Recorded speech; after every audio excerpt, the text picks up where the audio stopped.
àbá àkànbẹ nílọrin Àfọ̀njá ní Sókótó ló ti wá Fúlàní lòun àbá Gàmbàrí ni wọ́n ń pè orúkọ súná rẹ̀ ní Jálíwù. Ominú ló kọ Àfọ̀njá tó fi sọ bá níbi òlọ́yà jẹ́kájọ sowọ́ pọ̀ lé Ọ̀yọ́ lórí kí Sókótó ọmọ ogun ránṣẹ́ kájọ gbógun lè bá láàfin ó ní gbogbo ọ̀pá pa ọ́lẹ̀ ọba kò ní jẹ́ kájọ mọ́kànlélẹ̀. Ṣùgbọ́n ohun tá níbi ń fẹ́ ọwọ́ àṣọ bá Ààrẹ Kakanfò Àfọ̀njá ó ní bí wọ́n bá lè má rẹ̀ mọ òun jọba ó ní Sókótó á fún wọn lọ́mọ ogun. Ààrẹ Àfọ̀njá bá gba kámú ó ní kò láṣẹ. Àrẹ̀mọ rẹ̀ tó fi sílẹ̀ ní Sókótó ọmọ tí ń jẹ́ Sàlámì ló ránṣẹ́ sí ó ní kọ́mọ wá jọba ìlú Ìlọrin. Ìgbà òun gbéra ó mú àbúrò rẹ̀ lọ́wọ́ ẹni tí wọ́n ń pè ní Ṣítù. Sàlámì ló jọba àkọ́kọ́ lérí ará Ìlọrin Àfọ̀njá ó kú wọ́n tún fi Ṣítù náà jọba. Àwọn ọmọ Gàmbàrí ló ń jọba látàkókò ọ̀hún wá irú ọmọ Àfọ̀njá fẹ́ jọba wọn ní kò sáàyè. Àtìgbà náà bí Yorùbá bá sọ wípé Ìlọrin Àfọ̀njá Haúsá Aníkèrè Álímì nìlọrin ẹlúlu ló gbé òjò tán tí apá òkójò mọ́ ọmọ onílé ti yí padà ó dàgẹ̀dì. Èdè àìyedè tí ń bẹ láàrin Yorùbá ohun tó jẹ́ sábàbí rèé kó tó di pé Fúlàní gbà lọrin lọ́wọ́ wa ìran tó bá ti ń dìtẹ̀ mọ́ra wọn àǹfààní wọn dídùn ní dùnú. Kíákíá lọmọ ogun Fúlàní dé bíi bàbá ìṣùá wọ́n dé tẹ́sítẹ́sí tọkọ̀tọkọ̀ wọ́n gbé ogun Fúlàní wọ̀yọ́ ogun fẹjú tán ogun ajàmọ́ máàlà ogun kẹrù ogun pọmọ ọ̀tẹ̀ ní Yorùbá ṣe tó pọ̀ yọ àkọ́kọ́ jẹ́ ṣé gbogbo yín ń gbọ́ làbárè. Kàkà kílẹ̀ òkú ṣíṣá nílẹ̀ àṣà kó tó di pẹ́ǹtì dánidọ́sí àwọn lè ṣíṣá ìwà wo ni kó lọ sọ ju pé agbógun ló pọba Ìlọrin Àfọ̀njá lógún pààrẹ Àfọ̀njá sí ẹ̀wọ̀n tí kò gbà nínú ọ̀tẹ̀. tó mo kí gbogbo ilé o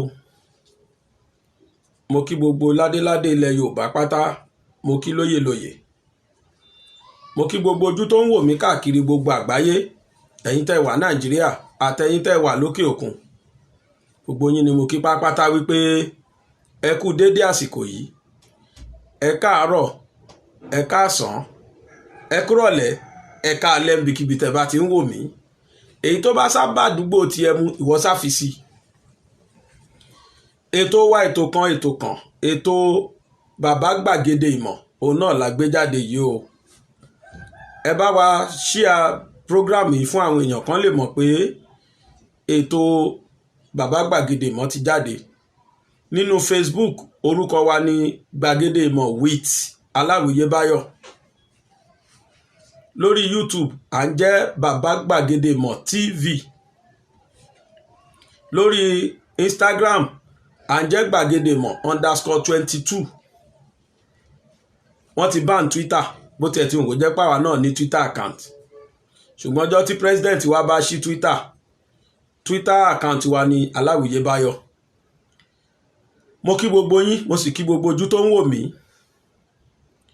ẹ̀yin tẹ́ jẹ́ pé inú gbàgede ìmọ̀ lẹ lọ dúró sí channel gbàgede ìmọ̀ lẹ dúró sí lórí YouTube tẹ́ rò pé rí mi wò ẹ lè rí mi wò ń bẹ̀ o kì í ṣe tèpè. Mo tún fẹ́ àsìkò yìí sọ fún wa ni wípé ní agbára Ọlọ́run níparí oṣù August tá wà yìí mo máa delete channel gbàgede ìmọ̀ pátápátá. Ìwọ tó bá ṣì ń subscribe sínú gbàgede ìmọ̀ tàbí tó ṣì ń wò tó ṣì rò pé irọ́ ni nígbà tó bá di 1st of September lágbára Ọlọ́run ò ní rí gbàgede ìmọ̀ mọ́ lórí channel n tó máa rí ni bàbá gbàgede ìmọ̀.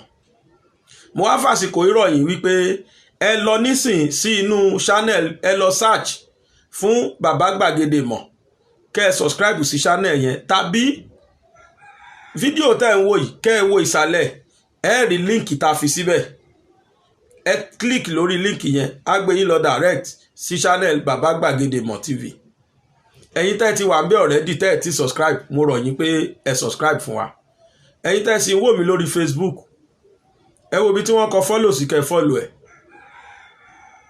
Mo fẹ́ fi àsìkò yìí fi ẹjọ́ ẹnìkan sùn wá orúkọ ẹ̀ jẹ́ Special Omonze.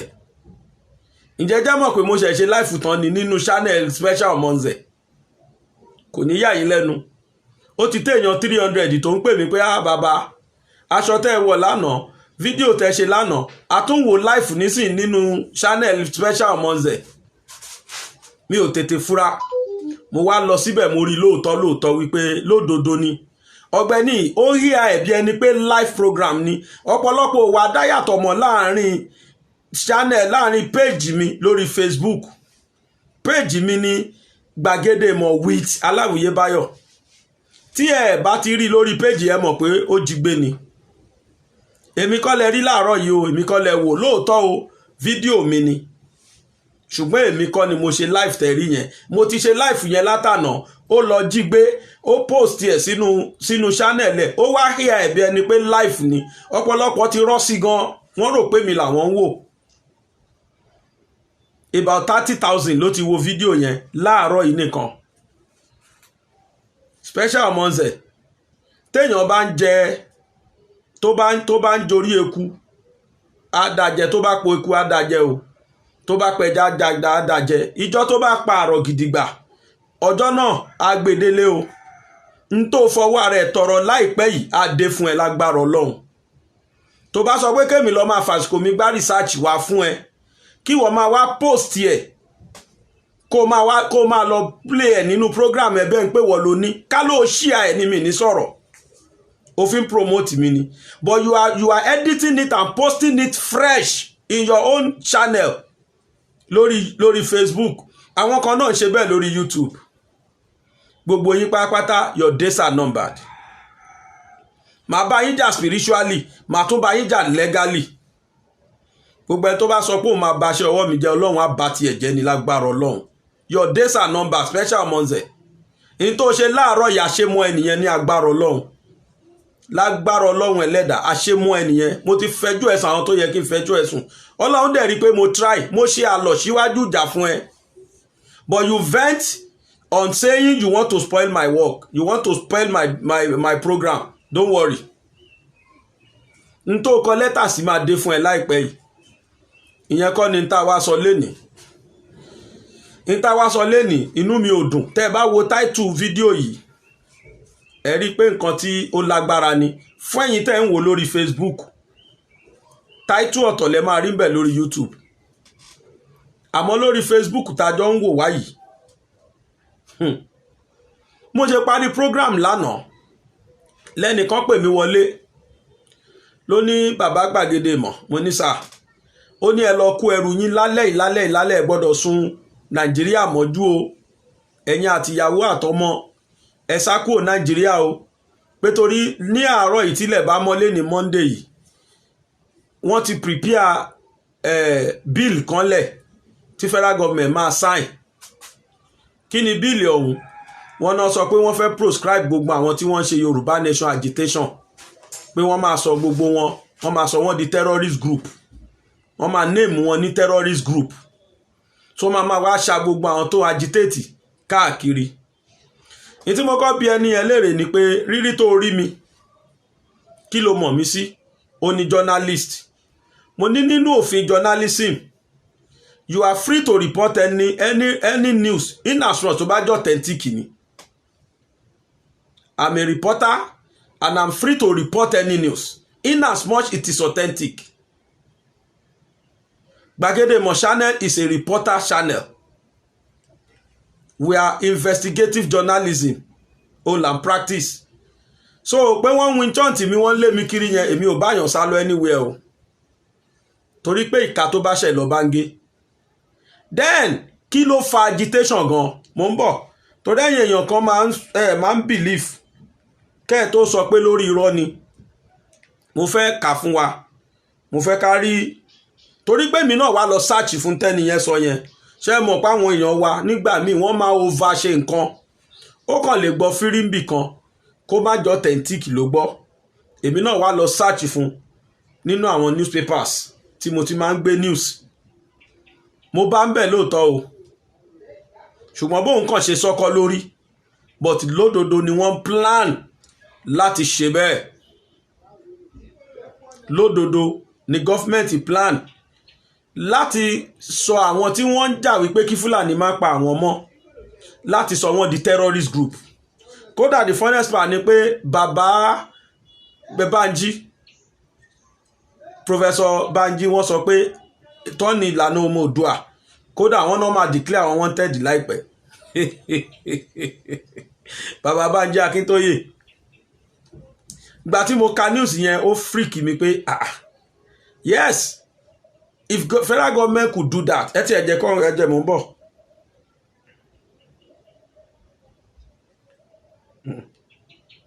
mo ń bọ̀ bá kà fún wa o so mo kọ́kọ́ fẹ́ ká kọ́ gbọ́ news yẹn ná kí n tó wá sọ ohun tó wà nínú tèmi lé ọ̀rọ̀ yẹn lórí mo kọ́kọ́ fẹ́ pa kájọ gbọ́ ná tá a bá gbọ́ tán tá a kà fún wa like IPOB federal government may outlaw Yoruba Nation group like IPOB federal government may outlaw Yoruba Nation group ta ló sọ bẹ́ẹ̀ AGF office láti bẹ̀ ló ti wá látọ̀dọ̀ Malami fúnra rẹ̀ ló ti wá láti àtọ̀dọ̀ Attorney General of the Federation wọ́n ní pé the federal government is considering all options against Yoruba Nation separatist group including the proscription of the group including the proscriptions of the movement led by Professor Banji Akintoye and Sunday Adeyemo, also known as Sunday Igboho. Sunday Punch as land. Sunday Punch ni mo ti rele yìí o mo dey confirm now according to the office of the Attorney General of the Federation, Abubakar Malami san, the federal government would explore all options within the context of the law to ensure a peaceful and united Nigeria. Malami, Special Assistant on Media and Public Relations, Umoru Gwandu, stated this in an interview with Sunday Punch on Saturday. The Attorney General of the Federation aide also said it was not true that the government of the President of Major General Muhammadu Buhari retired had not been prosecuting terrorists and bandits.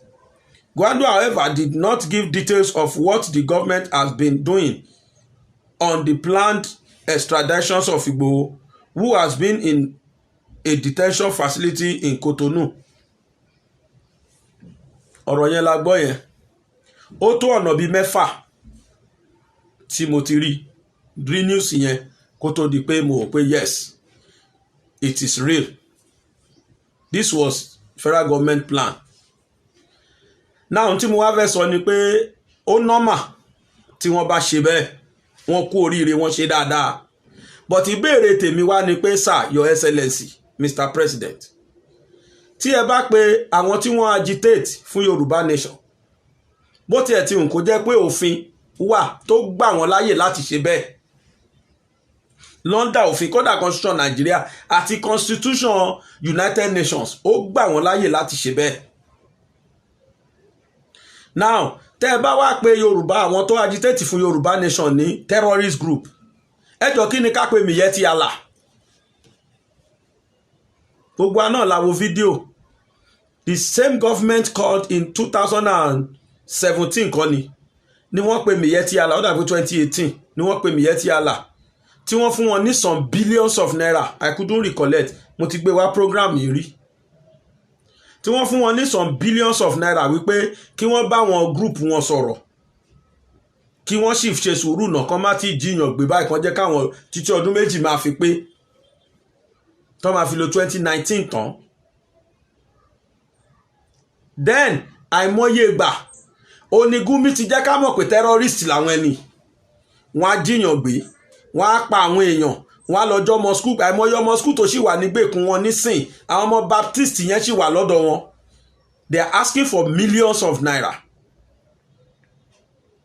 Wọ́n release wọn batch by batch ni. They are asking for millions of naira. Tó bá parí àwọn yẹn wọ́n tún lọ gbá wọn sẹ́ẹ̀tì mi ní ìlú tó lọ́ba tó níjòyè. Ẹjọ́ kí ni ká yet these people were not labelled terrorists.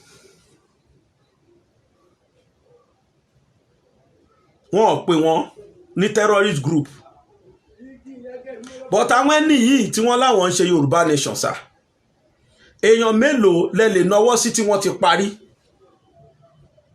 Ẹni mélòó lẹ lè rí tí wọ́n dáná sunlé ẹ̀ ẹni mélòó lẹ́rí tí wọ́n yìnbọn pa, ẹni mélòó lẹ́rí tí wọ́n fàdáṣà, ordinary pin ẹni mélòó lẹ́rí tí wọ́n fi gún nínú gbogbo rallies tí wọ́n ti ṣe so far. Then if this country didn't respect such aged man, Baba Banji Akintoye is not less than 80 years, 80 plus ni wọ́n.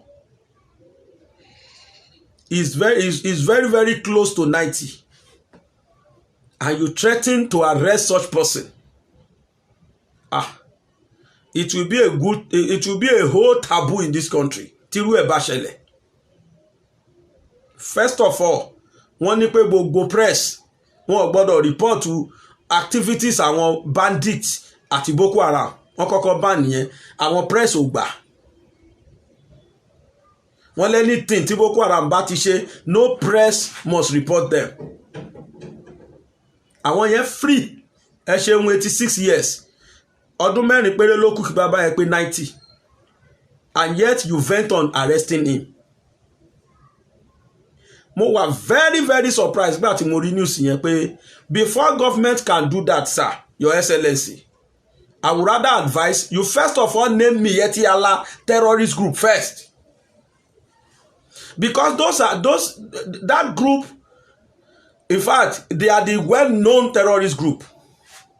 Lára wọn ni bandit tó ń jiyàn gbé ti wá, àwọn ni wọ́n ń kó àwọn Fúlàní wọ Nàìjíríà.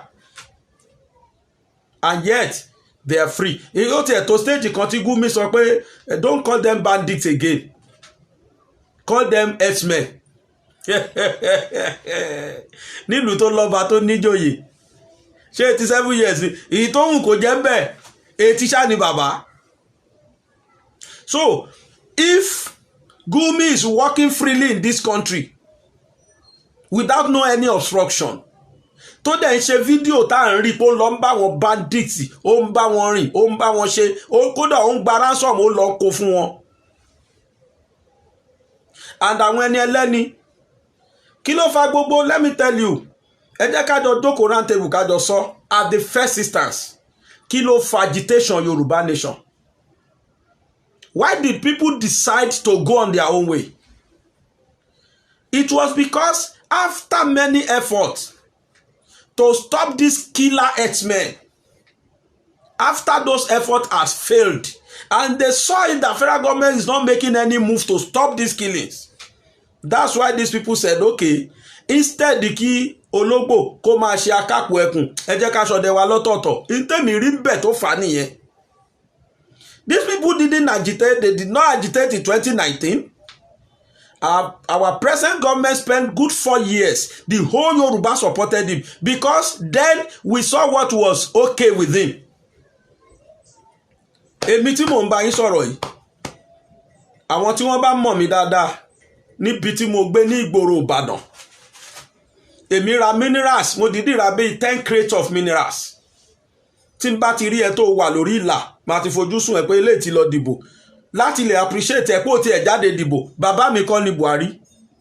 I have never seen him once. Mi rírí láyé mi, gbogbo ẹnu mo fi sọ. I have never seen him once. Even when he came to Ibadan, mi ò sí ńbẹ̀. Mi lọ stadium. When he came to Oyo State, mi ò rírí. And yet that 2019, I bought nothing less than 10 crates of minerals. Tó bá ti dìbò tán ní mo rí ẹ kó dìbò tán, mo appreciate pé ẹ jáde, ẹ ṣé o, ẹ ṣé gan, ẹ gba mineral kan rí. Mo ẹ ṣe fún gbogbo èèyàn tó wá síbẹ̀ láì gbàpótí. Because I appreciated him as a man. The Buhari me I knew 1983. Mo wà nínú àwọn Y brigade tí Buhari dá sílẹ̀ ńgbà yẹn ní 1983. Mo wà nínú wọn. I saw him as a very good and very nice man then. Ìyẹn lè mi rò ni mo fi support ẹ wholeheartedly. But to my dismay, this is what we are getting as a reward for voting for him. So if these people now stood up and say, well, enough should be enough, instead of government proscribing them and naming them as Boko Haram or as terrorists, what I think government should do is for him to go dialogue with them. Call them, ask for what they want. kí lẹ fẹ́. This is our take. If you want us to still stay by in this country, this is what we want. In that case, if you can meet up, in tó kan èmi gbogbo ìgbà ni mo máa ń sọ, in tó kan èmi ó ní kí wọ́n stop láti máa pa Yorùbá. Mi ń tijú láti sọ pé mo vote o, wàláì mo vote. Vote ní kọ́kọ́ mo tún ra minerals fáwọn èèyàn. In fact, for almost a month, mo sọ ẹrù presidency di ẹrù ara mi tí mo ń campaign for the present government. But with tears, I am disappointed in the government. That my race, my Yoruba race, were being massacred. No more, it's no more killing. We're being massacred. Day in, day out. Àwọn àgbẹ̀ ò lè lọ sóko mọ́. Obìnrin ò lè lọ sọ́jà mọ́. Wọ́n á gbé ǹtọ́ máa gbé papa. Wọ́n á rape ǹtọ́ máa rape. Wọ́n á kidnap ǹtọ́ máa kidnap. I have seen a lot of cases làwọn èèyàn ti report fún mi tó dorí tèmi náà rú tí mo fi wò pé come, and I change my gears, I change my topic. Igboho is being castigated over there. Àwọn èèyàn náà mú káàkiri tí wọn ò ṣẹ̀ tí wọn ò rò. If not for Igboho, mo tún ṣì ń tún sọ, if not for that man's activities, Ọlọ́run ló mọye ìdílé tí wọn ò bá ti parun, táwọn Fúlàní yóò bá ti parun. They've been doing it for long. Fúra Yorùbá ò ríro, ojú wa ò là. Not until when the advent of this man came. Not until when the man saw what he's supposed to see. Tí gbogbo wa ò rí. The whole Yorubas will fail to see it. Even when he saw it, the leaders of Yoruba were against him. Thank God now, ojú everybody ti là. Now the next thing is to say you proscribe them, you will name them terrorists like IPOB. I will be highly disappointed in this government more. I've been disappointed already, but I will be more disappointed if he does that. I'm telling you. If you say I'm suffering it, yes, you are correct. I'm suffering it, and I'm paying for the coins now for voting for him. Gbogbo ilẹ̀ Yorùbá a merit nǹkan tí government ń ṣe fún wa rárá, because we all voted with our two eyes closed for the government of the day.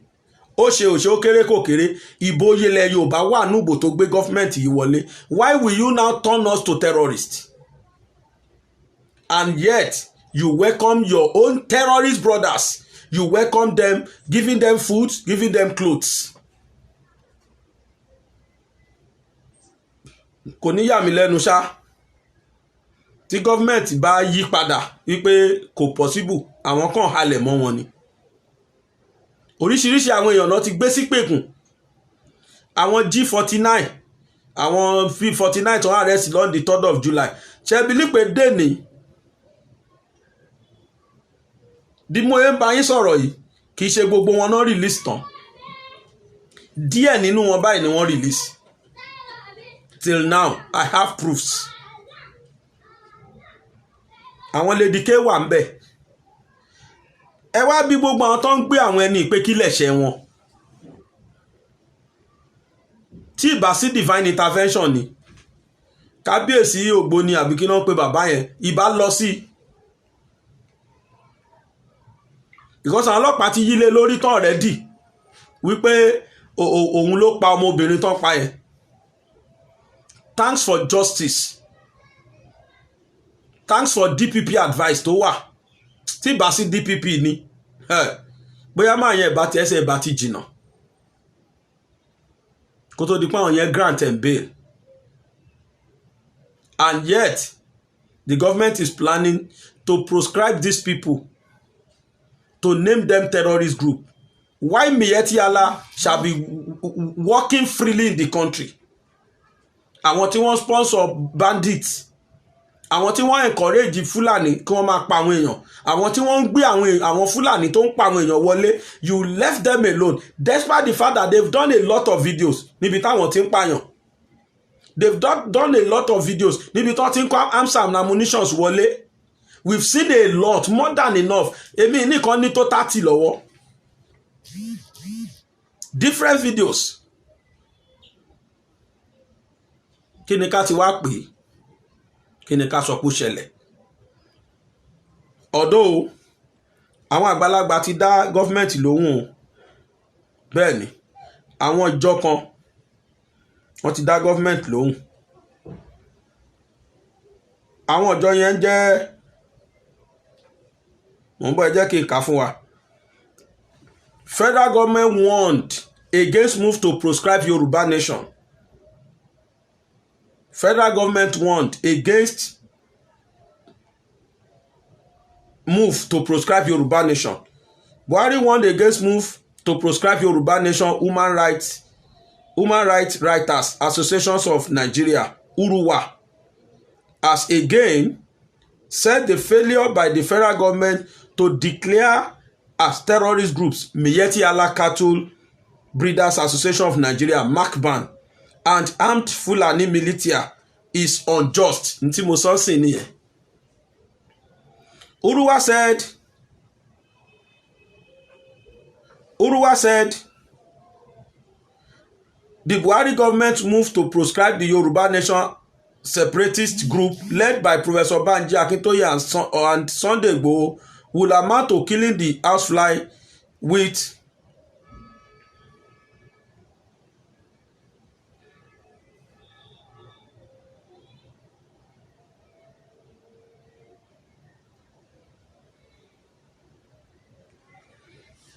wọ́n bọ̀ bẹ̀rẹ̀ ti parẹ́.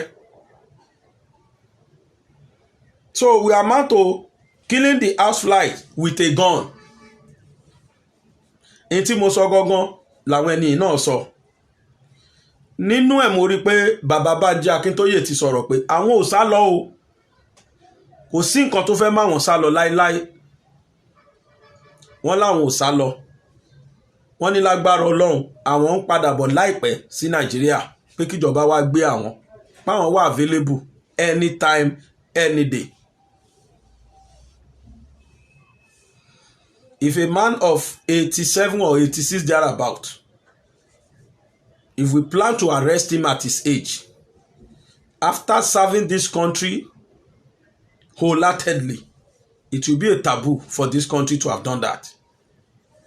All in the name of that, they are calling for their right. Wọ́n ní kó lóko má lóko, wọ́n ní kó lódò má lódò. But I will be surprised if really government pronounce Yoruba nation agitators as terrorist group. Most especially wọ́n láwọn ìlànà Oòduà, wọ́n dárúkọ ẹgbẹ́ méjì, wọ́n ní ìlànà Oòduà àti àwọn gúrùpù Ìgbòho. Wọ́n láwọn máa declare méjèèjì as terrorist group.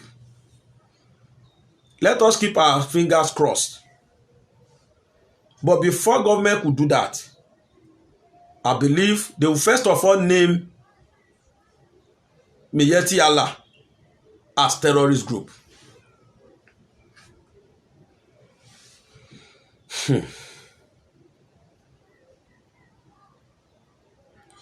Ní àná, arákùnrin kan wọ́n lọ interview ẹ̀.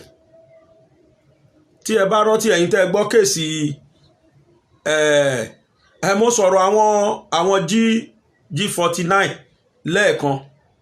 Ìyẹn àwọn tí wọ́n kó ní July 3rd ní Yorùbá Nation Rally lẹ́kọ̀ọ́. Mo sọ fún wa pé wọ́n release gbogbo wọn tán. Kódà wọ́n ṣe release àwọn kan báyìí ni. Ó wù mí kí n show fídíò yẹn fún wa. Ká wo àwọn ẹni yẹn ní ibi tí ìdùnnú ti bá wọn látàìmọye how many months tí wọ́n ti incarcerate wọn. Láti July 3rd to August. There is nothing like justice in this country. I must confess to you. Nínú òfin, kò sófin kankan tó ní kí wọ́n delay suspect. Kò sófin kankan tó ní kí wọ́n delay suspect for more than 48 hours. But Nigeria ń ṣe more than that. Without anybody tó fẹ́ mú wọn, wọ́n ti wò pé well, àwa la wà. Nínú àwọn tí wọ́n ti fún ní freedom lẹ máa rí ojú wọn báyìí sìn tí mo ṣe ń gbé kámẹ́rà káàkiri. Lára àwọn tí wọ́n ti fún ní freedom, àwọn lè ń rí ojú wọn yìí. Ara àwọn tán ti fún freedom ni pé kí wọ́n máa lọ. Ẹ ṣáàdúró síbi tẹ́ ẹ wà, ojú yín á hàn. Àwọn tẹ́ ń rí ní gbogbo àwọn tí wọ́n ti fún ní freedom àṣà nìyẹn. Àwọn ni agbọ̀nà dáadáa. àti ẹ̀wà mọ iye wa. Gbogbo wa ni. 14 minus 49. Wọ́n ti fẹ́yìn náà freedom. Gbogbo àwọn tó ti fún freedom lẹ́ rí. Àwọn ọ̀nà ẹ̀mọ yíbò àárín wa nǹkan ní wọn ni. Àti bàbá lè sí ni. Ẹ ṣe púpọ̀. Àtún gẹ̀ẹ́tì orúkọ gbogbo wọn. Àfọwọ́dẹ̀ sí yín thank you. Ó ṣe fóònù yìí bá ó yà wèrè ni màá láì mọ́lẹ̀ o. 5 million ti wà ń ta kábíyèsí ẹja làmọ́lẹ̀. ẹjẹ́ àṣírí náà. Ẹ fún mi ní fóònù yẹn jẹ́ kí n yà. Fídíò mo ń ṣe lọ́wọ́. Fídíò lè ṣe lọ́wọ́ sí gbogbo wọn ni. Mo fẹ́ kójú wọn hàn one after the other. Àwa tó tún sọ fún pé 27 of September ká padà ní. Ìfẹ́ nì. Àwọ̀ ni.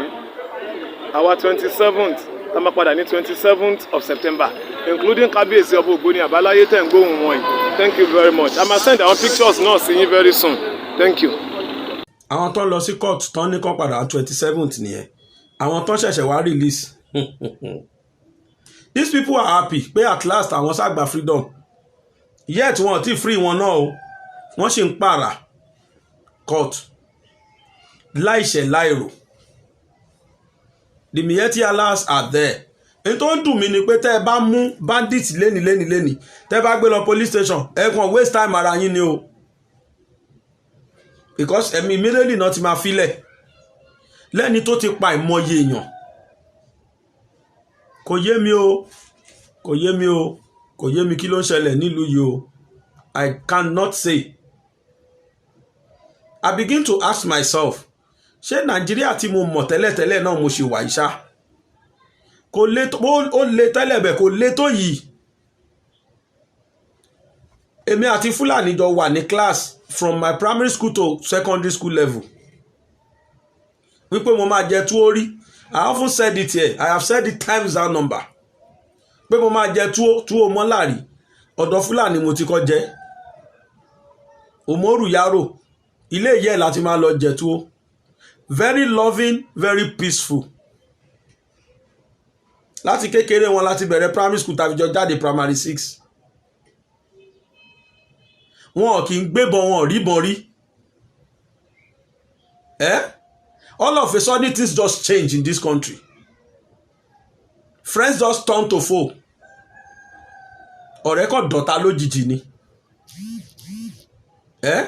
Torí ẹ̀ mo ṣe fi orin mo ṣe play orin yẹn lẹ́yìn national anthem. Ẹ̀yin èèyàn tètè join mi. Torí ẹ̀ mo ṣe play orin mo fẹ́ràn orin Bàbá Lárewájú ewì Bàbá Lárewájú Adépọ̀jù yẹn. Kí gbogbo àwa èèyàn lè mọ̀ wípé tó ti ṣẹlẹ̀ sí wa rí ní town witness yìí.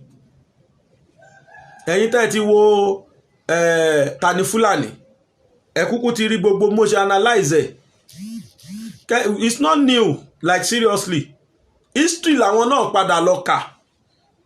In táwọn bàbá wọn kùnà láti achieve làwọn fẹ́ achieve yìí. Wọ́n fẹ́ gbalẹ̀ Yorùbá at all cost. Wọ́n ti sọ pé there is nothing like north and south. Nigeria is Nigeria and it belongs to Fulanis. Àwọn tí mo sọ lánàá pé wọ́n pa ní Jos. Ṣé reaction bó ṣe tó? They are all Fulanis.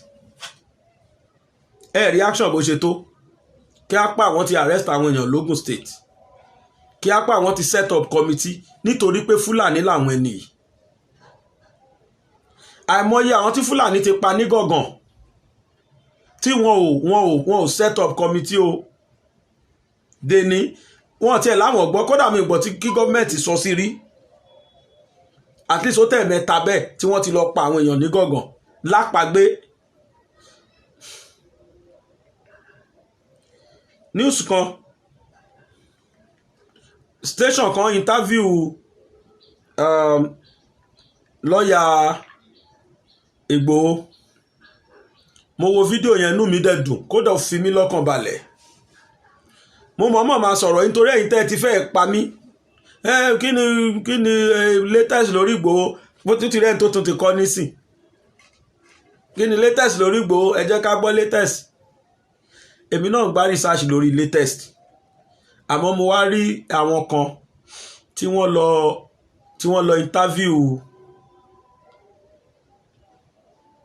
lọ interview lọ́yà olóyè Ìgbòho lórí ọ̀rọ̀ ń bo làbáṣẹ́dé àti pé kí ni next line of action. Ọ̀rọ̀ tí máa yẹn sọ kódà it make my day mi gbọ́dọ̀ sọ jù bẹ́ẹ̀ lọ ó sọ ọ̀rọ̀ tó dùn mọ́ mi máa kàn play díẹ̀ fún wa nínú fídíò yẹn sìn ẹ ti mọ bí tẹ́ ti máa wo full ẹ jẹ́ kí n sọ fún wa pé èmi kọ́ ni mo ní fídíò yẹn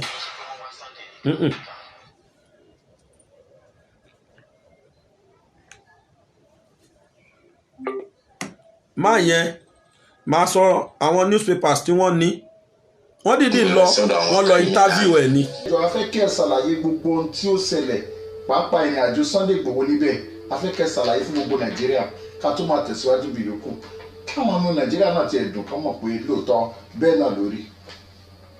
àwọn tí wọ́n bẹ nílẹ̀ Faransé ní Paris nígbà tí wọ́n mú olóyè Sunday Igboho ní airport nígbà tí ó fẹ́ máa lọ sí Germany pẹ̀lú ìyàwó ẹ̀ rọ́pọ̀ tí wọ́n mú ní airport ní dédé aago 10 alẹ́ sí aago 10 alẹ́ sí aago 11 tí ọkọ̀ òkè ó gbéra. àwọn tí wọ́n mú wọn níbẹ̀ látara pé Nàìjíríà sọ pé òun declare wọn ní wanted àwọn ọlọ́pàá tó lọ sílé ẹ̀ tí wọn ò rí mú níjọ́ náà tí wọ́n yìnbọn wọn dàbọ̀ bolẹ̀ níbẹ̀ tí wọ́n pa àwọn èèyàn tí wọ́n pa ológbò tó lóun yọ ó fara pa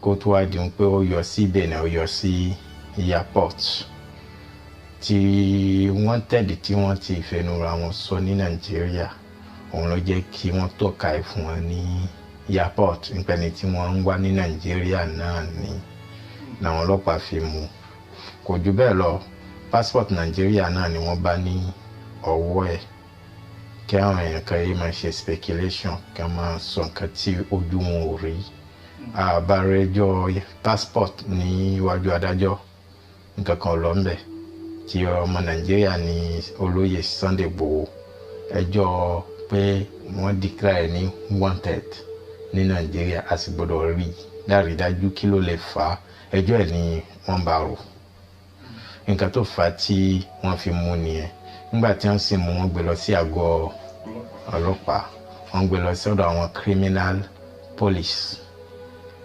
nígbà tí wọ́n mú níjọ́ yẹn ní òru ọjọ́ ọ̀sẹ̀ mọ́jú sí Monday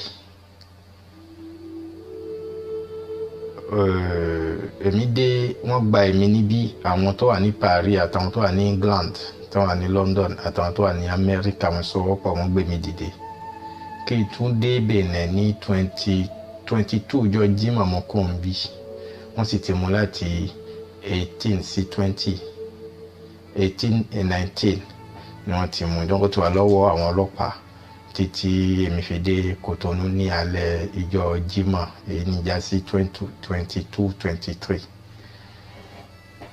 wá Saturday mo ṣẹ̀ṣẹ̀ wá rí níjọ́ tí mo rí wọ́n ti dì í ní ọwọ́ ẹ̀rù ń bà wọ́n pé kó má bàa dé àtẹ́bù nítorí ọlọ́fẹ́ ni ọlọ́pàá ń sọ fún mi pé tí òun bá lè túnlẹ̀ tó bá fi lọ mọ́ òun lọ́wọ́ wọ́n bọ̀ ọ̀ṣọ́ fóun kò ṣẹ̀ṣẹ̀ pé wọ́n máa gbaṣọ lára ẹ̀ wọ́n dẹ̀ máa gbaṣẹ́ lọ́wọ́ ọlọ́pàá. wọ́n gbaṣẹ́ ní ọwọ́ ẹ̀ nítorí wọ́n ti sọ̀rọ̀ sí òun létí ń pé ọlọ́fẹ́ ni. Sunday Igboho lè dọ̀fẹ́. ó lè dọ̀fẹ́. ó sì lè di nǹkan míì. ó lè di nǹkan míì ó lè dológbò ṣe bẹ́ẹ̀ sí ààrẹ nílé ẹ̀ wọ́n yìnbọn fún ológbò.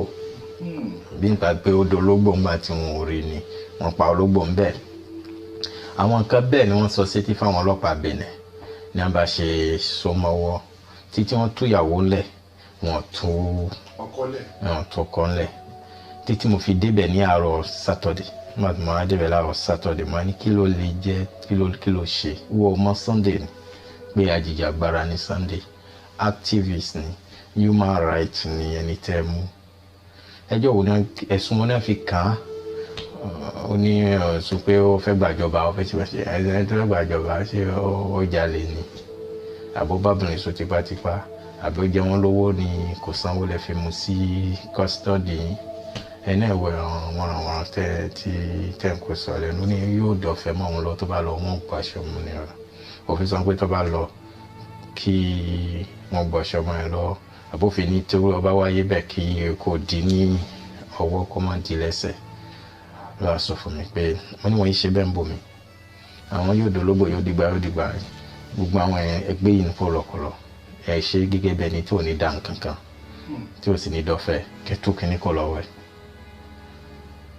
màá ní ń pè àwọn adájọ́ tó bá sáré ṣe mo bẹ̀ sí ń pa àwọn èèyàn mo bá sọ pé kí n lọ gbòòrò kí n lọ wọ àwọn adájọ́ kí n padà kí n tún dé ó ti tú òun náà ló pàdé mi lọ́nà pé àwọn ti tú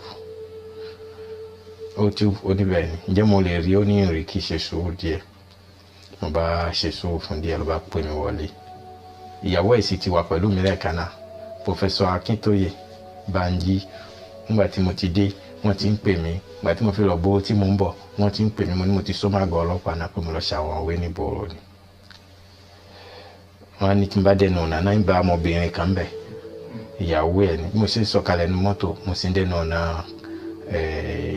àgọ́ ọlọ́pàá náà lẹ́ẹ̀kan náà níyàwó náà mo rí lókàkà lòun náà dùbọ̀ mo ní èmi ní lọ́ọ̀yà tí wọ́n gbé wá láti Paris wọ́n á sọ fún mi pé mo ní kó dúró díẹ̀ kí wọ̀dọ̀ ọlọ́pàá mo ṣe wọ̀dọ̀ ọlọ́pàá sọ fún mi pé òun ti tó pé kí dúró díẹ̀ kó mú ṣe nǹkan kan kó mú mi wọ ọ̀dọ̀ ẹ̀ mo á padà síta mo ní wọ́n ti tú mo á sọ fún ìyàwó pé wọ́n ti tú nǹkan fúnkọ́ ní ọwọ́ ẹ̀ nísìnyí ó ní wọ́n tú mo níbẹ̀ ǹjẹ́ òun lè rọ́kọ̀ tó mú ní òòrì nígbà tẹ́mi ti dé n bá padà lọ wọn bá mú mi dọ́dọ̀ ẹ̀ àti mo jáde síta mo ní mo ti rí wọ́n á sọ fún mi pé kí bá wọn sọ kó wọn rí bí láti ìjọ́ tí wọ́n ti fi òun lẹ̀ ṣé mo darí ìjọ́ Monday ni wọ́n mú ọ ní káwí rí bí láti ìjọ́ tí wọ́n ti fi òun lẹ̀ ṣé mo darí ìjọ́ Monday ni wọ́n mú ọ ní káwí láti wọ́n fi òun lẹ̀ ní ìjọ́ Àlàmísì kò rọ́kọ̀ ẹ̀ láti ìjọ́ Àlàmísì náà títí àti pé náà inú yàrá ọ̀tọ̀ọ̀tọ̀ ni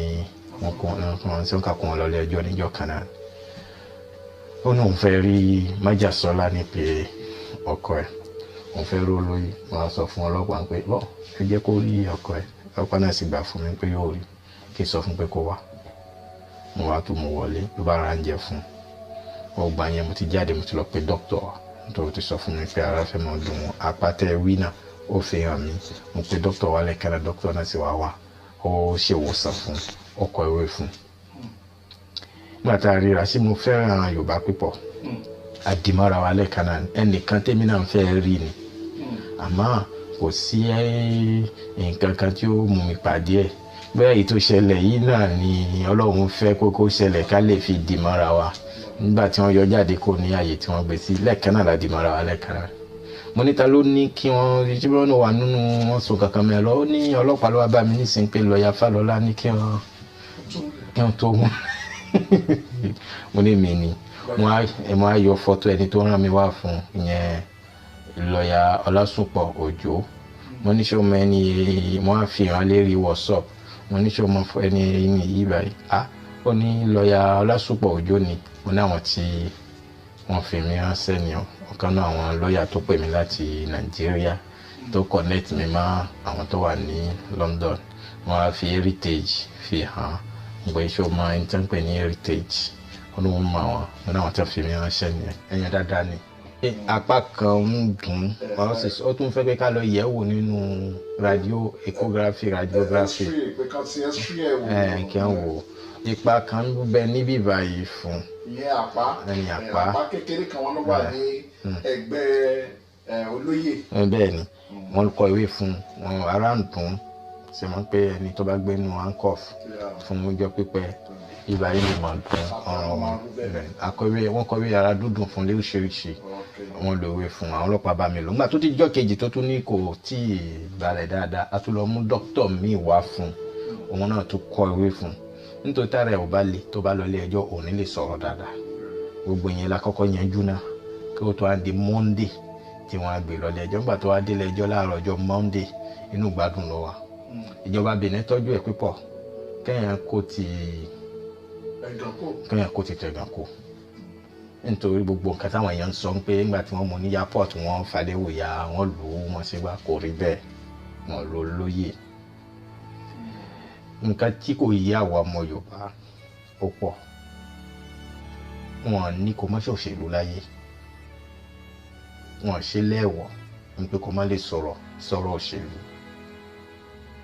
nítorí ẹ̀tọ́ ọmọ èèyàn ní kéèyàn sọ bí ṣe ń fẹ́ kí wọ́n darí ìlú Ẹ̀gbá tó bá rí nǹkan tí ò dáa tíjọba kan bá ń ṣe kí ṣòye òdílé oyè ìjọba ìṣòro ìdílé ẹnìkan wà tí a máa ní àwọn lọ́balọ́ba tẹ́ rí yẹn ò lè sọ̀rọ̀ sí wọn torí wọn ìjọba ń dilé ẹ̀ èyí báyìí kò rí bẹ́ẹ̀ gbogbo ọmọ Nàìjíríà ní dìbò fún àwọn president ẹ tún máa ń dìbò fún àwọn governor ni bí a bá wá ń darí ìlú lọ tí ò bá tẹ́ yín lọ́rùn òfin Nàìjíríà òfin gbogbo ayé ló mọ̀ yẹn ń pẹ́ lè sọ sí ọ̀rọ̀ òṣèlú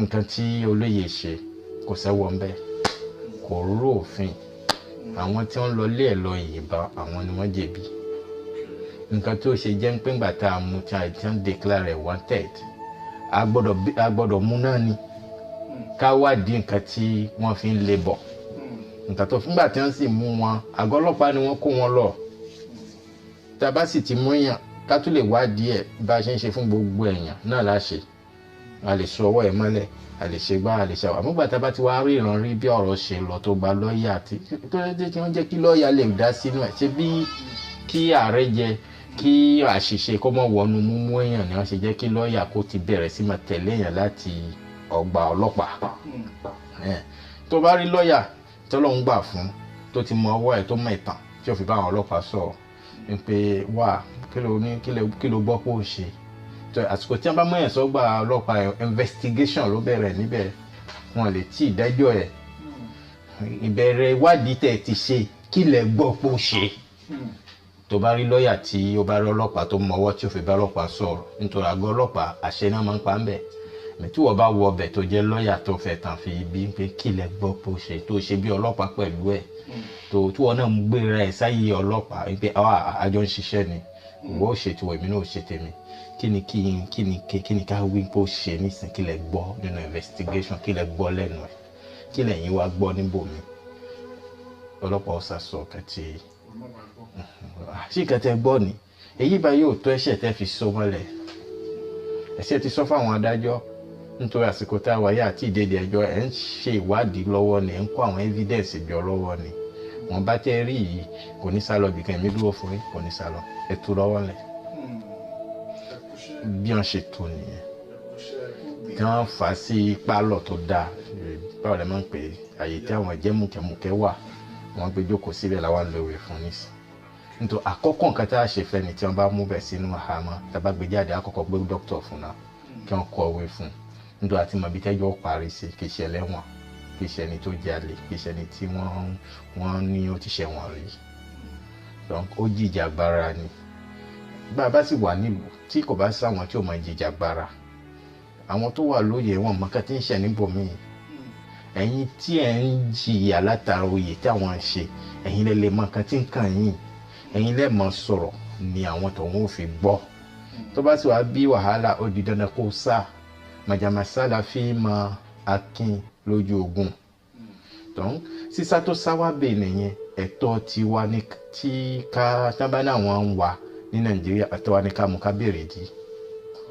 tó bá ti wá jàre ká tó lẹ̀ kó máa lọ bìtì lọ nǹkan tó fà á tí a fi mú ni. ẹ ṣeun lọ́ọ̀yà wa ẹ jọ ìhà wo ni ìjọba lẹ́bẹ̀ẹ́nà gángan tá kọ sí ọ̀rọ̀ yìí torí a rí pé gbogbo ẹ̀ ti ṣe kí wàá ní ìhà tí wọ́n kọ sí ọ̀rọ̀ yìí gángan báyìí lọ́wọ́lọ́wọ́ báyìí torí ọ̀pọ̀lọpọ̀ Nàìjíríà wọ́n wò pé ó yẹ kán ti tú Sunday Igboho lẹ̀ kí Sunday Igboho ti free kò wá yí àwọn Nàìjíríà àwọn kan sọ pé wọ́n fẹ́ lo politics lérí Sunday Igboho pẹ̀lú ìjọba Nàìjíríà àti ìjọba Benin ìhà ó ní ìjọba Benin kọ sí ọ̀rọ̀ yìí pàápàá jùlọ gbogbo àwọn Yorùbá tó wà bẹ́ẹ̀. ṣé mo pé ojú bẹ lára fún ẹjọ́ yìí ojú àgbáyé ń bẹ ní ara ojú lára ojú olóyè àgbáyé tí mo pòrọ fún yín gbogbo ọmọ Yorùbá tí ń bẹ l'Amẹ́ríkà ló fẹ́ mọ ibi tí ẹjọ́ yìí fẹ́ parí sí gbogbo ọmọ Yorùbá tí ń bẹ ní Paris náà fẹ́ mọ ibi tí ẹjọ́ náà fẹ́ fẹ́rí kọ́ sí gbogbo àwọn tí wọ́n ń bẹ ní England Nàìjíríà Benin gan Yorùbá ń bẹ ní Benin gbogbo wa èmi gan Yorùbá ni mo jẹ́ àwọn lọ́balọ́ba ní Benin gbogbo wọn náà ni wọ́n nẹnu nínú ọ̀rọ̀ ẹjọ́ olóyè kódà àwọn ẹlẹ́sìn wọn gbẹ̀yìn kódà àwọn Celestia gan àwọn aláṣọ funfun àwọn kiriyó àwọn kristel àwọn ẹlẹ́sìn gbogbo wọn àwọn ẹlẹ́sìn àbáláyé kódà gbogbo ayé ló fẹ́ mọ̀ ibi tí wọ́n fẹ́ bá ẹjọ́ olólùfẹ́ tàwọn dé. Ìjọba Benin tẹ́ rí yẹn ọ̀rọ̀ yìí ló fẹ́ jẹ́ ká mọ bí ìjọba kọ̀ọ̀kan ṣe tó ní Áfíríkà. Àwa iṣẹ́ olówó ìjọba ìlú tí wọ́n ò ní owó àsìpọ̀ tó Nàìjíríà. Ta ló fẹ́ rẹ́ ẹni tí kò ẹ bá bá rẹ̀ yàn jẹ ẹni tí àjùlọ là ń rẹ̀ jẹ. Nàìjíríà ló lè rẹ́ Benin jẹ Benin ò lè rẹ́ Nàìjíríà jẹ. Donc kí ló wá lè mú kí Nàìjíríà kó pàṣẹ nísìnyí pé kí wọ́n gbé olóyè wá fóun kí Benin kó kọ̀? Àlàyé tá a ṣe níbẹ̀ nìyẹn pẹ̀lú gbogbo ọlá tí Nàìjíríà ní tó jẹ́ pé àwa gan lè mọ tọrọ ràn lọ́wọ́ lọ́dọ̀ ìjọba Nàìjíríà. Ṣé máa ń pé population Ìbàdàn lásán olówó Ìbàdàn ó ju owó Benin lọ. Àwa Benin a nídìí Nàìjíríà pé kó ràn wá lọ́wọ́. Bá a tẹ̀ béèrè àdá kí ọmọ Nàìjíríà kó máa ra apá kan population Nàìjíríà kó máa ra nǹkan kan lọ́dọ̀ wa àti dolówó. Kí wọ́n ní ká gbé Sunday wá tá bá fẹ́ wo àǹfààní tá a fẹ́ máa jẹ lára Nàìjíríà a gbọ́dọ̀ ṣe kí ni kàgbéjọ ni. Àmọ́ kì í ṣe ọjọ́ òní ni a ti ṣe àdéhùn láàrin ara wa bá a ṣe kéré tó Nàìjíríà sáyìn àwọn convention kan pẹ̀lú àwọn Benin àti gbogbo àwọn ìlú tó wà ní ECOWAS ń pé bẹ́ẹ̀ nǹkan bá sáwádọ̀ ọ̀dọ̀ wa àbọ̀dọ̀ ìlú mi nínú space ECOWAS tó bá dalẹ̀ mú ni tó bá jalè tó bá pààyàn tó ṣe nǹkan tí ò dá ní Nàìjíríà tó bá sáwá Benin àbí ìlú mi bẹ́ẹ̀ nínú space yẹn kí ó yẹ ká ṣe á gbé fún ọ̀kan lọ́dẹ́jọ́ ẹ̀ ní Nàìjíríà bíi tàwọn òṣèlú kọ́ bíi tàwọn ajìjàgbara kọ́ kò sófin yẹn bẹ́ẹ̀. Guarantee lẹ máa ń pè nǹkan guarantee làwa máa ń pè lọ́dọ̀ wa ń pé tó bá yáwó lọ́dọ̀ mi tó bá rí san kí ni a fi dípò ẹ̀ kí lè owó náà yá ẹ̀ o gbọ́dọ̀ gbé nǹkan kalẹ̀ àbí kí lè owó yá ẹ̀ tí ó gbé sọ́dọ̀ mi ẹ̀ sì nílò tó bá ti wá sanwó ìdá nǹkan yẹn padà fún ẹ. Bẹ́ẹ̀ náà la ṣe tàwọn òṣèlú kí wọ́n lè ṣe kí ni kí wọ́n lè ṣe òṣèlú nítorí right human ní kéèyàn ṣe òṣèlú mo ṣe sọ níbẹ̀ rẹ̀ kò sẹ́wọ̀ ń bẹ̀ kéèyàn sọ̀rọ̀ òṣèlú bàbá ẹ̀ tó bá di wàhálà kò lè sá sí ìlú kejì kí wọ́n sì dáàbò bò ẹ̀ ń bẹ̀. Guarantee òṣèlú ni kí o sá lọ ìlú kejì tíyẹn ò bá wá sí ṣe mọ́ pé nìkan ò ní lè ṣe òṣèlú tó bá ti ṣe tí wọ́n bá bẹ̀rẹ̀ sí ń lé ẹ nínú ìlú ẹ̀ o gbọ́dọ̀ rí ibì kan lọ fèrè pamọ́ sí. Ìyẹn ló ṣe jẹ́ kí ìjọba Benin bó ti wù kí Nàìjíríà jó lọ́lá tó lórí wa á dáàbò bò ní tí Nàìjíríà ò lè sọ kankan nítorí kì í ṣe criminal kì í ṣe olè kì í ṣe oníwà tí ò dá òṣèlú ló sáwọ́dọ̀ wa ò guarantee ẹ̀ láàkà fún nígbà tó bá ti ṣe òṣèlú báwa náà bá ṣe lọ́dọ̀ wa tí wàhálà dé àlẹ́sálọ̀ Nàìjíríà tí wọ́n sì gbà wá lálejò àwọn protection kan ni tí a ṣe fáwọn òṣèlú nìkan kí wọ́n lè máa ṣe òṣèlú ní rọrùn la ṣe bẹ́ẹ̀ nígbà tó bá dàrú ó rí bí sásì wọ́n sì dúró tiẹ̀. Ìjọba Benin ó tọ́jú ẹ̀ dáadáa wọ́n protect ẹ̀ yóò ṣe Benin ní ìlú ẹ̀ tí ó bá di mú pé for life kò ní lè lọ sí Nàìjíríà mọ́ àjẹ́ àwọn ìlú tí ó máa gbé lágbàáyé àkọ́kọ́ ìlú tí tó kọ́kọ́ sáré wọ̀ Benin ni èyí náà tún ní kó má lọ sí Germany èyí náà ní kó má lọ sí àwọn ìlú mi tí ìlú Nàìjíríà bá ti wá dẹ̀rọ̀ fún yóò padà wálé. ìyẹn la pè ní asylum. Lọ́wọ́lọ́wọ́ yìí a lè tí ì fi Sunday sílẹ̀ nǹkan tí a fojú rí tó ṣẹlẹ̀ nílé ẹ̀ ẹ̀mí lọ sí kì í ṣe pé wọ́n wá Sunday nìkan wọ́n tún wá láti pa ni. Ẹ̀wọ̀n kọ́ ni wọ́n fẹ́ gbé Sunday sí ẹni tí wọ́n fẹ́ shoot ní tí wọ́n bá rí eléyẹn ṣòro fi sáàrin ìlú lọ́wọ́lọ́wọ́ nísìn. ìyẹn ló fà á tí ẹjọ́ yẹn fi lọlẹ̀ báyìí. ẹni pé gbogbo Nàìjíríà kí Nàìjíríà náà gbọ́ pé tó ìjọba Benin wọ́n mọ tí wọ́n ń ṣe lérí ọ̀rọ̀ Sunday. tí a bá tọ́jú Sunday dáadáa àwọn náà nẹ́jọ́ tá a fẹ́ rò nítorí gbogbo ìlú nìkan ní tọ́jú àwọn ẹni tí ogun bá lé kò nílùú wọn wá wọ́n bi wá pé báwo la ṣe ẹjọ́ Sunday wá àwọn ò bá Sunday rẹjọ́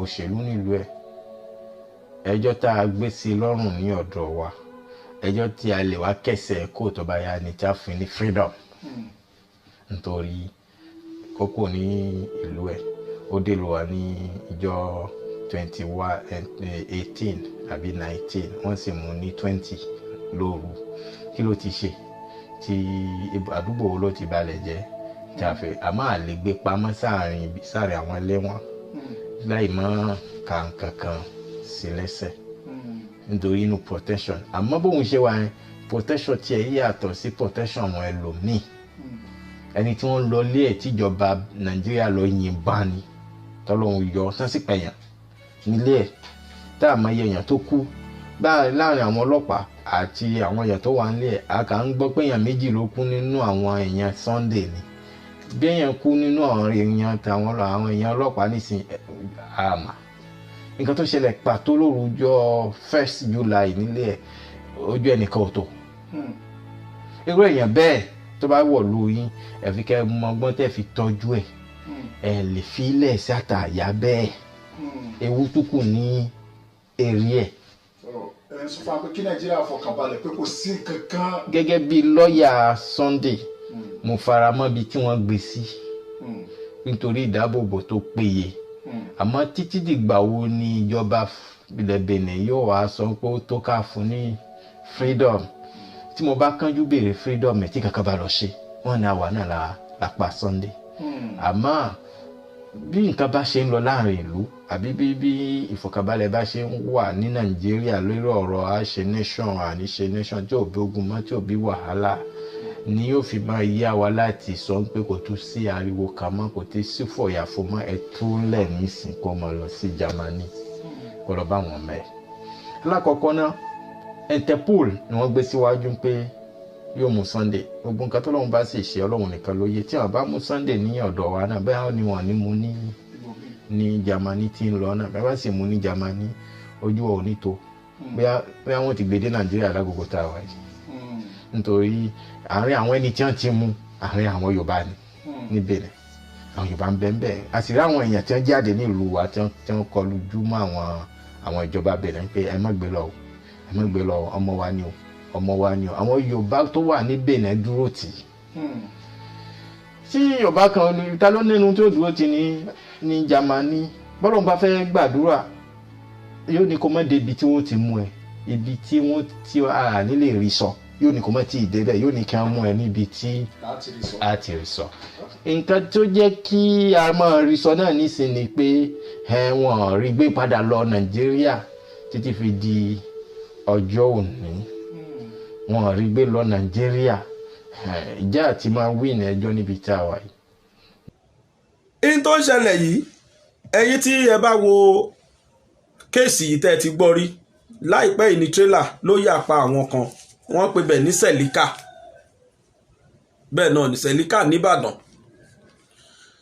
lára wọn onímọ́tò kan wà nínú ẹ̀ tírélà yẹn ò dúró ó pa wọ́n lápagbé ó dẹ̀ sá lọ dc wọn reproduce ẹnìkan wà nínú wọn tó ń jẹ́ Abe ìyẹn ń wa taxi tí ẹ bá gbọ́ fídíò tí mo fẹ́ fi hàn yín ẹ rí aburú tó ń ṣẹlẹ̀ ní Nàìjíríà kò yẹ kọ́gbẹ́ni yẹn tẹ́ taxi driver rárá èèyàn lọ sí College of Education ó gba NCE lọ́wọ́ kò rí nǹkan kan fi ṣe ló bá sọ̀rọ̀ ẹ̀ di taxi driver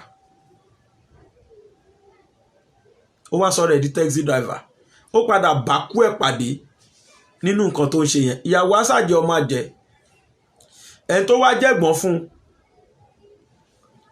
ọmọkùnrin ní ọmọ kékeré kan lọ́wọ́ tó ń tíyàwó ẹ̀ ń tọ́ lọ́wọ́ àtìyàwó àtàwọn ọmọ bàbá yìí ni wọ́n kó wọn sí lọ́dọ̀ nísìn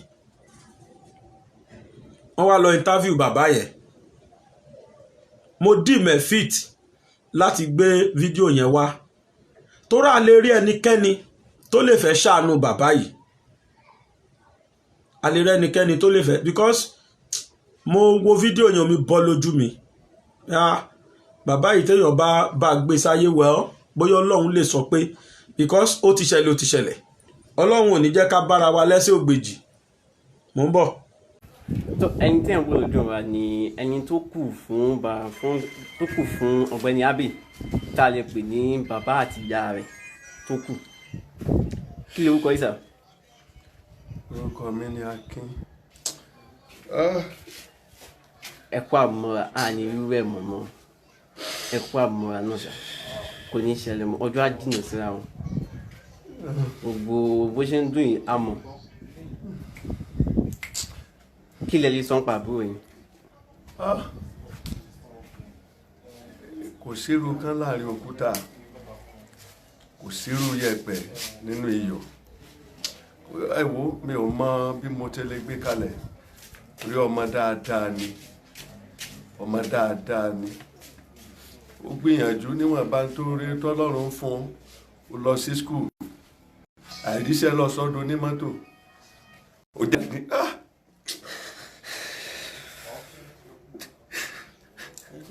ó jáde ní college of education tó wà ní Ìlá ó dẹ̀ mú rìsọ́ọ̀tì tó dáa jáde ṣùgbọ́n ìgbà tí ò ṣiṣẹ́ kọ́ má jẹ́ pé ọmọ ìwà tí ò dá káàkiri títì ló fi dẹ̀ tó ń wá kábúkábú ẹ̀tẹ̀ wá wò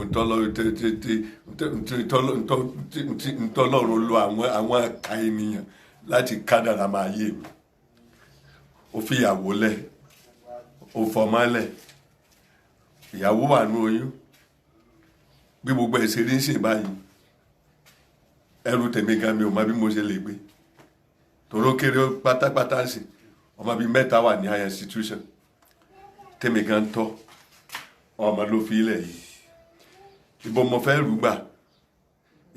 rúgbà mo mọ̀ pé ìyá tí ó ní iléeṣẹ́ yẹn ìyá yẹn ṣe yẹn burúkú o ṣùgbọ́n téèyàn bá dáa tó bá gba àwọn èèyàn burúkú sáré sọ́dọ̀ tó ń bá ṣiṣẹ́ àwọn náà ní máa borúkú èèyàn jẹ́ torí onímọ́tò ẹni tó wa mọ́tò yẹn sìn á ò rí ṣùgbọ́n Ọlọ́run rí o ó pa ọmọ yẹn tán ó sá lọ Ọlọ́run rí o níbikíbi tó bá wà mo kàn bẹ̀ gbogbo ọmọ Nàìjíríà àti gbogbo àgbáyé nítorí bá lè bá ń ṣe gẹ́gẹ́ bí ìrànlọ́wọ́ lórí ìyàwó àtọmọ tó fi sílẹ̀ ní mo ń soliciti fún o ojú òní tí ẹ̀yin náà o. ẹ ṣe gan ni sà ẹ ní rẹ mọ. àmì o. nípa iléeṣẹ́ Bovas tẹ́ dáwọ́ kan lẹ́ẹ̀kan mo fẹ́ kẹ́ tún bá mi kẹ́ sọ̀rọ̀ nípa ẹ̀rọ kí lẹ fẹ́ kàn ṣe fún mi. gẹ́gẹ́ bó ṣe wà lẹ́sìn báyìí ẹ náà ti mà wípé Abíọ́dún ti lọ ó ti dá gbogbo ẹ̀ lẹ̀ bùkátà tèmi gan mi ò lè dá gbé iléeṣẹ́ yẹn ṣe tán bá lè ṣe gẹ́gẹ́ bí ìrànlọ́wọ́ fún mi lórí rẹ̀ ní kó tó di pé mi náà máa rù yókù lọ ó ní mò ń béèrè lọ́wọ́ wọn tán bá lè ṣe fún mi lórí ẹ̀ torí kò sí níwájú kò sí lẹ́yìn àwọn àbúrò mo tó ní mi ò lẹ́gbẹ̀ẹ́ tí mo lè gbé gbogbo náà ló sì ní bùkátà tiwọn so ohun tí mò ń fẹ́ lọ́wọ́ wọn nìyẹn o tán bá lè ṣe gẹ́gẹ́ bí ìrànlọ́wọ́ fún mi lórí ìrìn àjò yìí. tọ́ ẹ ṣe gan àní rẹ̀ mọ́ ẹ̀yin lẹ́kọ̀ọ́ fún wọn gẹ́gẹ́ bí. ìyá wa ti kú bàbá ti kú èmi náà nìyẹn èmi mọ wà ń pò ìyá àti bàbá rẹ̀ báyìí èmi mọ wà ń pò ìyá àti bàbá. kẹ́tíkà tó ní kẹ́ máa lọ kí Abíọ́dún tó kú ǹjẹ́ kí ni ìpàdé pọ̀ tẹ́lẹ̀ méjèèjì ní last. ríra tá a ríra gbẹ̀yìn ayọ̀ wá kí mi lọ́dọ̀ mi a sì jọ sọ̀rọ̀ kódà ọ̀rọ̀ tá a jọ sọ̀rọ̀ ń pa bùkátà tó jẹ mọ́lé bùkátà tó jẹ mọ́ gbogbo tó wà nílẹ̀ tó yẹ ká jọ gbé òun la jọ sọ̀rọ̀ lé lórí tó náà dẹ́ sọ mi pé pẹ̀lú ògo Olódùmarè kẹ́ bó ti dọ́mọ dáadáa sí ó sọ pé iye tóun náà bá lágbára òun ò fi ṣèrànlọ́wọ́ lórí ẹ̀ ẹ wá òbí gbogbo ẹ̀ já sí báyìí òbí tó já sí ṣé gbogbo rẹ̀ ò ti di pé ó ti fi sẹ́lẹ̀ fáwọn báyìí kó lóore ọmọ báyìí.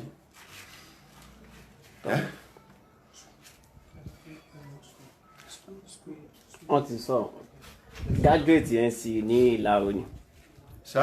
mi lẹ ní graduate bẹ́ẹ̀ni ó lọ síléèwé ó lọ sí Ọ̀ṣun State College of Education tó wà nílà ibẹ̀ ló ti jáde ó sì mú rìsọ́ọ̀tì tó dáa jáde mú rìsọ́ọ̀tì gidi jáde ń bẹ̀ gbẹ́gbà tí gbogbo ẹ̀rí bó ti rí lórílẹ̀‐èdè Nàìjíríà òun lọ́fà tó fi ní òun òkú ní jókòó lásán òun ọmọ wa kabúkabú mo ti fọ́ tó fi dán kabúkabú nìyẹn o ẹ gbà mí o ẹ gbà mí o ẹ gbà mí o ọmọ bí wọ́n gbélé ìwọ o ẹ gbà mí o.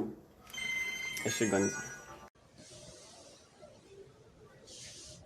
Very, very emotional. Very, very heart touching. Àná ni mo rí fídíò yẹn nínú BBC Yorùbá. Mo sunkún gan gbà tí mo wò ó. Mo sunkún débi pé mi lè control ara mi. Nítorí nǹkan méjì ló pa mí lẹ́kún. Nǹkan àkọ́kọ́ tó pa mí lẹ́kún ni pé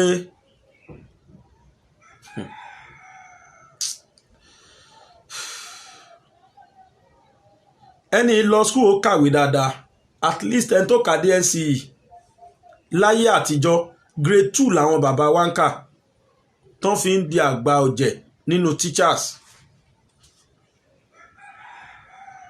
Grade 2 tó bá yá náà ṣe máa lọ gba NCE àti pé gbàwo NCE gan ṣe bẹ̀rẹ̀ yet ẹni ìwáṣẹ́ títí kò rí. Most of àwọn NCE holders tán bá jàjà máa ríṣẹ́ private schools náà máa gbà wọ́n sí wọ́n máa ní èjì tá a wà yìí. Mo rẹ́ni tó ń gba 20,000 lóṣù nínú àwọn private school teachers yẹn, mo rẹ́ni tó ń gba 10. Pé kóhun tiẹ̀ máa rí ibì kankan lọ kóhun tiẹ̀ máa kú òǹlé. Ibi tá a bára wa rèé o nílùú tá a wà yìí. People hardly meet the two ends, they hardly feed themselves. 2 square meal ká gbàgbé 3 2 square meals ní ìtílẹ̀ tí mọ́ ẹlòmíì ò ti fi nǹkan kan kẹnu. This is the kind of life táwọn èèyàn wá ń lò. Ẹ lọ sílẹ̀ Haúsá o kò rí bẹ́ẹ̀ o. ẹ sì kàwé gan lọ́hùn ọ̀gá pápátá ló máa jẹ́. Wọ́n wá lọ wá graduate wọ́n fi ṣe assistant ẹ̀ tí ó máa tọ́ sọ́nà nínú ọmọ Yorùbá. Bọ́rọ̀ ṣe jẹ́ mo sọ fún yín yẹn. Gbogbo àwọn banks tó wà ní north ẹ lọ síbẹ̀. Highest tó ní nínú wọn bóyá la lè rí graduate méjì náà 20. Yorùbá láwájá assistant sí tàbí secretary ẹ̀ kó lè máa tọ́ sọ́nà.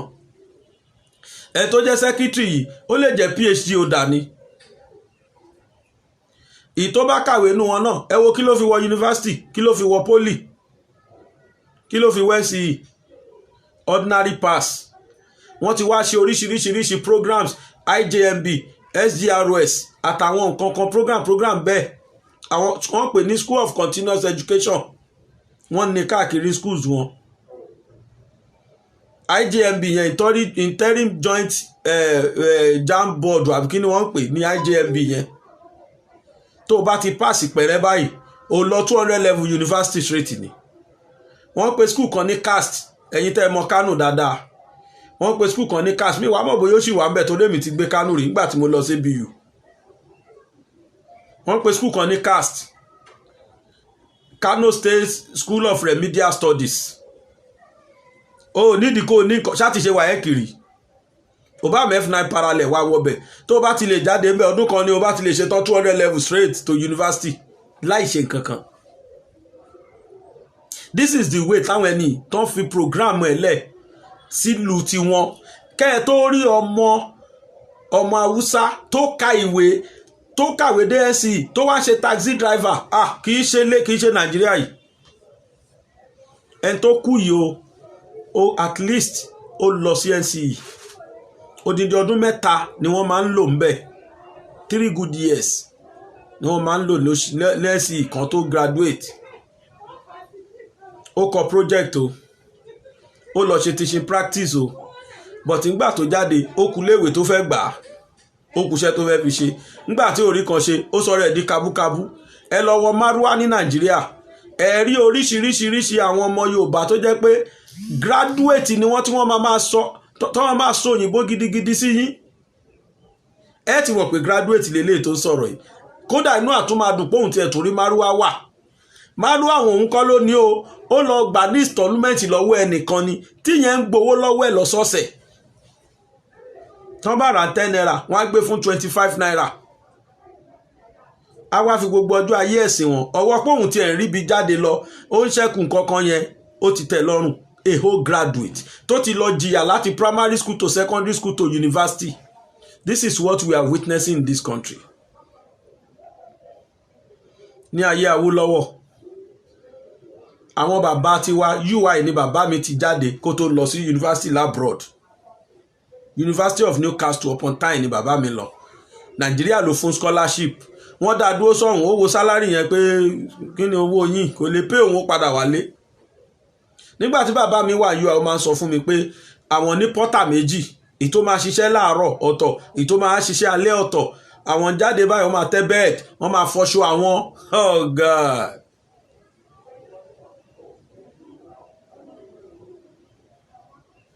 Oh God. Wọ́n lọ máa fọṣọ àwọn ó tún ní stipend wọ́n pè ní stipend tó ń fún àwọn every month student tó ń kàwé ó tún níye tó ń fún wọn then student affairs wọn employment letter máa ga tó yìí fún àwọn final year students wọ́n ti compile list wọn àwọn companies tí wọ́n ti wá submit letter of employment sí ọ̀dọ̀ student affairs ẹjọ́ táwọn ọmọ yín bá ṣe tán o kí wọ́n máa bọ̀ àwa ready láti gbà wọ́n síṣẹ́ o ẹ mọye companies tó wà ń gbà náà nílẹ̀ Yorùbá beverages wọ́n lọ fún àwọn lọ́fẹ̀ẹ́ wọ́n fún wọn ní milk wọ́n fún wọn ní towel ẹjọ́ ẹ̀yin tẹ́ lọ yunifásitì nílẹ̀ Yorùbá lónìí ẹ mọye tẹ́ san. We are paying through our nose now to send our children to school. Yet tán bá ṣe tán where is the job? Irú ẹ̀ ni victim of circumstances tí máa yìí jẹ́ bóyá tó bá jẹ́ ọ́fíìsì kan ló wà jẹ́jẹ́ ni tàbó jẹ́ school ẹ̀ kan ló wà ní bóyá tó kan yìí bà má kàn án. Mo wá bẹ̀ gbogbo ẹ̀yin ọmọ Nàìjíríà rere tẹ́ ń wò mí káàkiri àgbáyé lágbára Ọlọ́run ní ọ̀la mo promise yín pé máa wá àkáǹtì ẹnìyẹn wá but ẹ̀yin tẹ́ ẹ fẹ́ fún lówó yàjò báyìí ẹ sì sọ́nsà àkáǹtì mi mo promise yín pé pẹ̀lú ògo Ọlọ́run tí n bá nọ́rú owó bẹ́ẹ̀ n tó ṣẹlẹ̀ sí yẹn á ṣẹlẹ̀ sí mi náà. Owó yẹn ń ṣòwò tí mo gbọ́dọ̀ ná tẹ́ ẹ bá tó bá jẹ́ yàjò ẹ fẹ́ fún lówó ẹ send ẹ sí àkáǹtì mi but máa try gbogbo agbára mi láti get account number ẹnìyẹn torí inú fídíò yẹn wọn ò sọ account number síbẹ̀ otherwise máa play ẹ̀ fún wa ibẹ̀ yẹn gan ni bá play but kò sí ń bẹ̀ gbogbo fídíò yẹn látòkè délẹ̀ kò sí ń bẹ̀ so tó bá di ọ̀la ní agbára Ọlọ́run inshallah máa try my best possible láti gbé àkáǹtì ẹnìyẹn wá tó bá lè dúró dọ̀la dúró má send owó kankan sí mi kí n fún ẹ lákàǹtì kó send sí direct sí bàbá yẹn. Èmi ò tiẹ̀ wá gbọ́ débi pé ìyàwó ẹ̀ wà nù oyún bọ̀ mo rọ́mọ kan lọ́wọ́ ìyàwó ẹ̀ ẹ rí ó jókòó lẹ́yìn bàbá yẹn bá ó gbọ́mọ dání ẹni tó lọ school tó ṣe tán níjọ́ tó graduate wọ́n ń dunnú wọ́n mọ̀ pé tó máa fi kú kò ní ríṣẹ́ fi ṣe. A lot of people ló jẹ́ pé ó wà ní Nàìjíríà yìí tó ń sòyìnbó sí certificate ẹ̀ lójoojúmọ́ nígbà tí ó bá ríṣẹ́ tó fẹ́ fi ṣe kí ni kó ṣe. Làwọn èèyàn ṣe ń sá lọ ìlú òyìnbó náà ẹ lọ sẹ́ńbásì ẹ dẹ̀ lè rí láyé ẹ lè rọ́mọ ọmọ Haúsá kan ẹ̀yin tẹ́ wà l'Amẹ́ríkà London ẹ já mi nírọ̀ ọmọ Fúlàní ọmọ Haúsá mélòó lẹ́yìn rí nílùú òyìnbó tó lóun wá ṣiṣẹ́ èyí tó bá wábẹ̀ wá náwó Nàìjíríà ó wá kàwé ni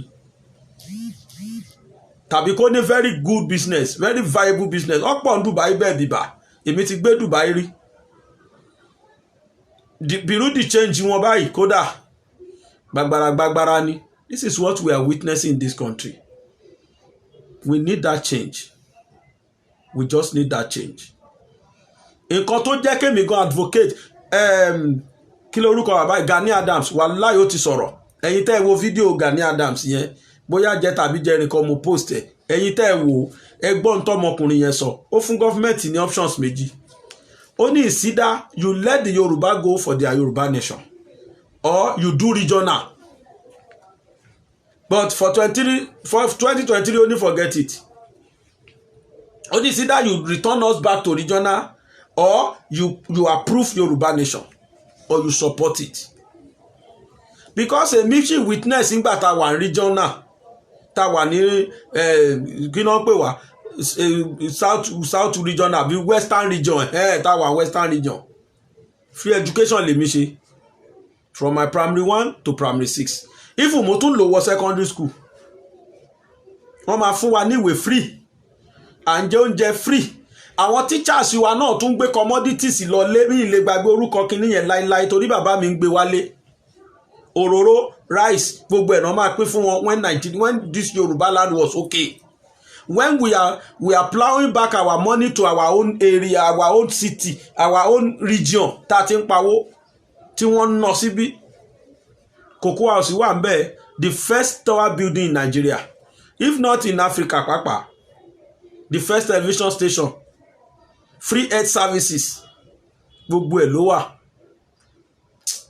ọlọ́run á ṣàánú Nàìjíríà ọlọ́run á ṣàánú ilẹ̀ Yorùbá oríṣiríṣi oúnjẹ àwọn ọmọ wa ń sìn ẹ́ bí wọ́n lè rè pé ẹ̀yin táwa Nàìjíríà bẹ́yìn aráàlú òyìnbó wí o ẹ̀yin tí ọlọ́run ti ṣàánú ẹ̀yin o ẹ bí àwọn ọmọ wa mélòó wípé kán dárúkọ ọmọ tó ń gbé Nàìjíríà ẹni kó dárúkọ oríṣiríṣi sandine mélòó ló wà Nàìjíríà bẹ́ẹ̀ gbà táwa wà ní secondary school a máa ra géṣà sílè kan àbọ̀ àbí sílè kan àbọ̀ àbí kí náà pé owó yẹn ń gbà yẹn sísì àti kọ́bọ̀ kan sílè kan àbọ̀ a máa lọ ra géṣà olóòrù àti oríṣiríṣi géṣà ló wà a máa dín a máa fi jẹ rice àṣì sandine jẹ bó ṣe wù wáyé ló náà ń tà provision ìyá tèmi ń tà odindi carton Carnation milk 1 naira 20 kobo ni odindi carton kan